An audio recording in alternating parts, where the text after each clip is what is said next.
Paso a Paso podcast. Hello, everybody, and welcome to another edition of the Paso a Paso podcast, otherwise known as Paso a Podcast. Also played on KNCE, who we appreciate sharing this information. It's a series of interviews with organizations and people that support our community here in Taos, New Mexico. Today, our organization that we're focusing and discussing topics with is DreamTree Project. We have Catherine and Silver here with us, and I would love for you each to introduce yourself. Catherine, would you like to start? Sure. My name is Catherine Hummel, and I'm the Executive Director at DreamTree Project. Great, thanks. Silver, My name is Silver Tafoya, and I'm the Outreach Coordinator for DreamTree Project. Wonderful. Thanks for joining us here and sharing some information with everyone listening. I guess, would you like to just share some general information about what DreamTree Project does? And I know there's a lot going on there. Yeah, so DreamTree Project actually serves not just Taos County, but also Mora, Rio Arriba, Colfax, and Union counties. We do have a shelter for ages 12 to 17, which is temporary emergency housing, which is open 24/7 for teens who need a safe place to stay. They can come anytime to our door, or they could call our cell phone number, which is 575-770-7704. And so not only do we have the shelter, we also have a transitional living program for young adults ages 16 to 24. We now have housing through that program in both Taos and Raton. And that's available not just for single young adults, but also young families, teen moms, teen dads, and includes services for infants and toddlers in partnership with Paso a Paso. Young people can apply by calling us, or they can apply online at our website, which is dreamtreeproject.org. Awesome. And it sounds pretty astounding that you cover that many counties. For those that may not be familiar with our region, it sounds as though is it primarily kind of the northeastern part of our state here in New Mexico? Exactly. Wow. And what if someone, just out of curiosity, is from another county? Is there still a possibility to apply, or is there kind of priority given to this area? Absolutely. We take young people from all over the state. Awesome.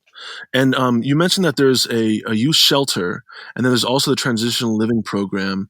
What is the youngest age of those in the shelter? I'm not sure if I caught that earlier.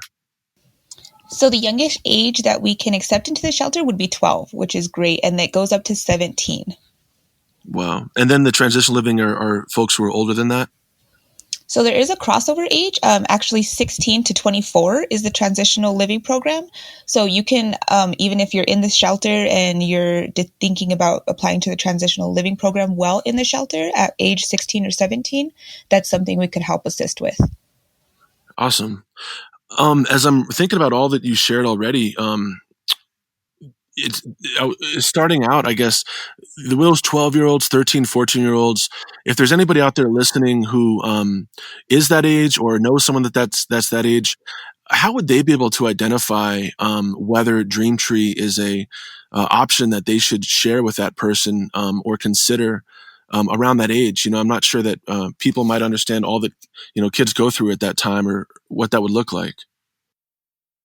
So for this shelter, we actually offer what is a respite care, which is if families are just having a little bit of a tough time and everybody just needs a break, whether it's 1 day, 2 days, 3 days, the youth starting again at 12 could just come and stay with us for a couple days, have a safe place to stay, 3 meals a day. We have lots of stuff in our shelter, computers, fun activities, arts and crafts. So it's really fun, and it also gives everybody a chance to take some space, and we can also help refer to services such as counseling if necessary, or family mediation, things like that, to really help aid in the reunification process. That's awesome. So it sounds like it's not only an opportunity for the youth to kind of take a break maybe from their home setting, but you do offer that support to the rest of the family to help that reuniting, maybe work out a little better over time. I've heard that that's something that DreamTree kind of focuses on is ideally connecting families again after the youth stay there, and sometimes maybe that's not possible. But if a youth is there, how does that exit kind of look? I imagine it's always trying to be to the benefit of everybody in the family. Ideally, if things settle down or become manageable again. Exactly. And it's not something that we try and just rush or anything like that. We really want it to be comfortable and a safe space for everybody. We want to support the family in any way that we can and really look out for the youth's best interest and advocate for their interest as well as having a safe and quality place to stay. Awesome. And you mentioned you also have a transitional living program. Can you kind of share some information about that again? What does that look like? Sure. So right now, our transitional living program, we have a variety of different places for young people to live. We have apartments at our site in Taos. We also have apartments in a single location in Raton. And then in both Taos and Raton, we provide rental vouchers. So young adults and their families can go and find a place that they want to live. We help them with the rent. And provide some supports. And the whole goal is after 18 months in that program, that they will be able to get their own place. We support them with going to school or saving money, whatever their goals are. That's what we want to help them achieve. And as everybody knows, it's hard when you're first starting out to live on your own. And so through the transitional living program, we let them have independence to live on their own, and they have a safety net. So if they hit any of those initial bumps, as all of us do, they'll have a safety net with us. That's awesome. And is this the same program or area of DreamTree that you said you're welcoming families into? Absolutely. So we're very excited. I want to say right now we have 10 infants and toddlers as part of our program in those young families. And of course, there's always more. At any given time, we usually have at least one expecting mom. And we're really excited. We partner a lot with Paso a Paso to make sure that there are services for the families and fun activities for the youngsters, parenting classes, all those types of things. Great. And since DreamTree does sound as though it serves such a wide variety of individuals of different ages and circumstances, I can imagine some people listening might think they might just want to call and kind of share their circumstance and see if it's a fit. Can you share one more time how people can reach out to the organization or have that discussion to learn a little bit more? Absolutely. So at any point, our phone numbers are active 24/7. So you can reach us at 575-758-9595. Or you can reach us via text at our cell phone, which is 575-770-7704. And actually, I'd love for Silver to talk a little bit about how we get the word out across that whole area about all of these services. Yeah, so we actually do a lot of outreach in all those counties that I mentioned before, Taos, Mora, Rio Arriba, Colfax, and Union. We're very active in the community. We attend health council meetings, any meetings really where we feel like DreamTree could aid and also be part of the community. We do outreach to schools, clinics. We help attend festivals. We do tablings. We also help organize just awareness to what teens are going through these days and really advocate for them and be that voice for them. I guess I'm kind of just taken aback at how many types of people in different circumstances and age groups you all support. DreamTree is known as a housing program, but it sounds as though there's a lot more going on. I guess we have about 15 minutes left in our discussion. I'm curious, at this time during COVID, there's a lot happening at once, isn't there? Everything from safety and health issues surrounding the virus, as well as the financial implications, and therefore whether people can pay for housing.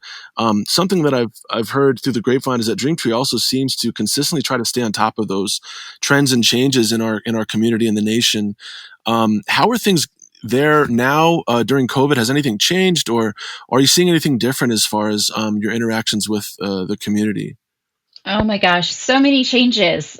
Just as all of us are going through in our personal lives, dealing with life in the pandemic. We had to quarantine our whole facility for the past 6 months or so. And so we're engaging with the public health, providing lots of COVID testing for residents, for staff, making sure everybody has masks and gloves and everything they need to be safe. Another piece of that is actually through our street outreach program. We literally go out across the 5 counties and provide survival supplies, check in. We look for youth 21 and younger to see what help they need. And during this pandemic, we've actually been responding to adults as well, with a lot of the community COVID response money that's out there.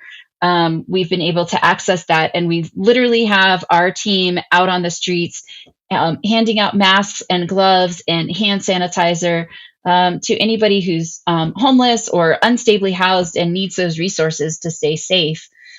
So we're doing that all the time. So we try to stay in tune with what's happening and respond to that. And we do that in partnership with all the other providers in Taos. So like our team will go like every other week over to the men's shelter and make sure we get those resources to their residents. And, partnering with Heart of Taos and really anybody we can think of, just to try to make sure everybody has the resources. It's tricky these days. There's so much more involved, and then on top of all that, we're still doing sleeping bags and food and water and clothing, and with the winter coming up here, we'll be doing winter clothing and socks, and it's just an ongoing challenge to keep responding as things are changing.